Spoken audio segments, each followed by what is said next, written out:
Saudara dan saudari terkasih, Injil kita hari ini diambil dari Injil Matius bab 19 ayat 16 sampai 22. Pada suatu hari ada seorang datang kepada Yesus dan berkata, "Guru, perbuatan baik apakah yang harus kuperbuat untuk memperoleh hidup yang kekal?" Jawab Yesus, "Apakah sebabnya engkau bertanya kepadaku tentang apa yang baik? Hanya satu yang baik. Tetapi jikalau engkau ingin masuk ke dalam hidup, turutilah segala perintah Allah."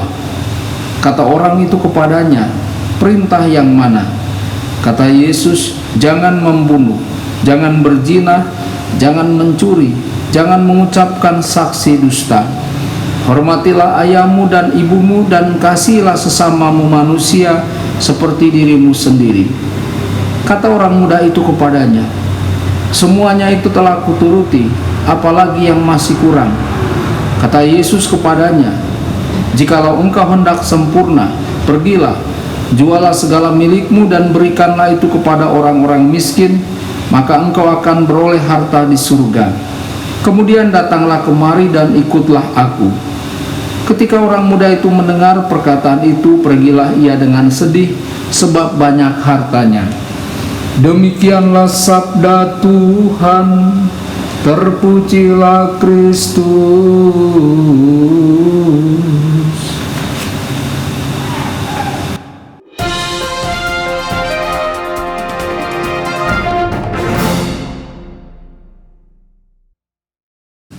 Saudara dan saudari terkasih dimanapun Anda berada, jumpa lagi dengan saya Romo Tedens dalam saluran Warta Kabar Sukacita.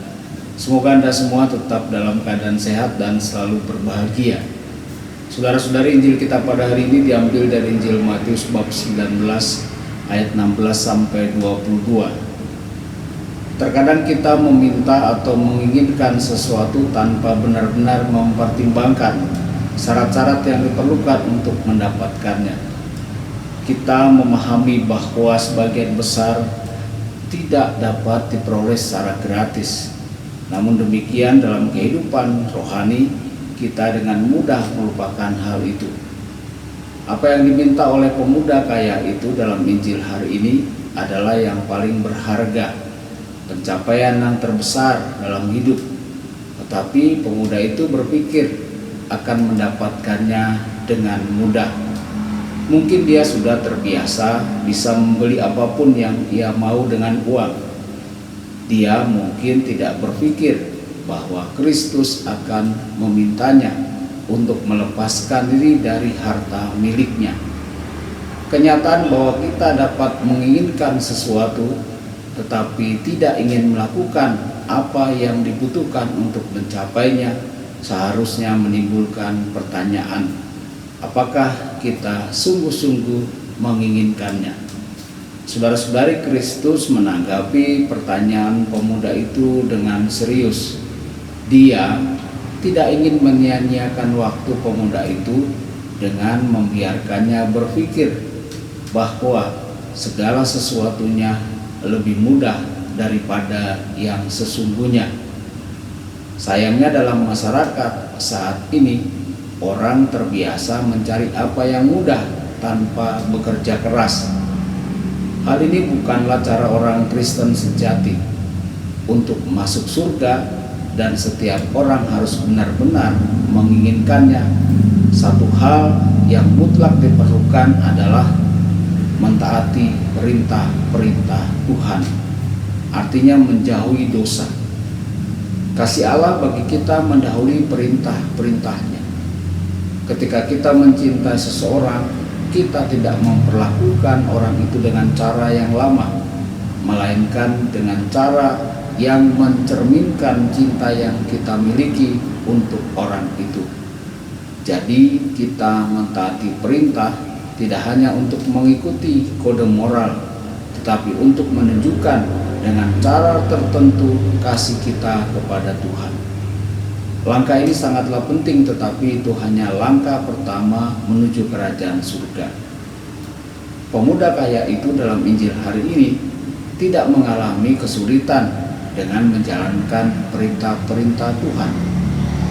Merasa percaya diri dia meminta lebih, dan Kristus meminta dia untuk meninggalkan harta miliknya. Pemuda itu tidak mengharapkan apa yang diminta oleh Kristus.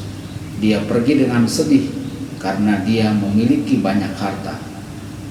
Masalahnya adalah bukanlah memiliki harta, tetapi memiliki banyak harta membuat kita lebih sibuk dengan hal-hal materi daripada hal-hal ilahi.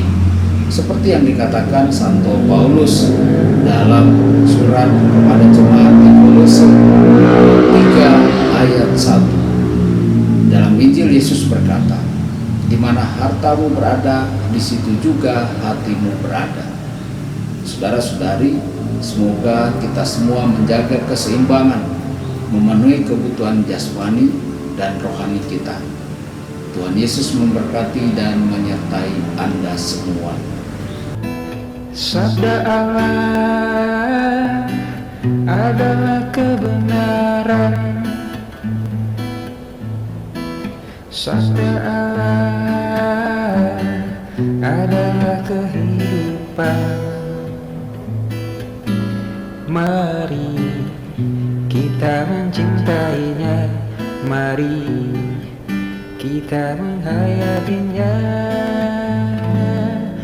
Ya Tuhan yang ku muliakan, sabda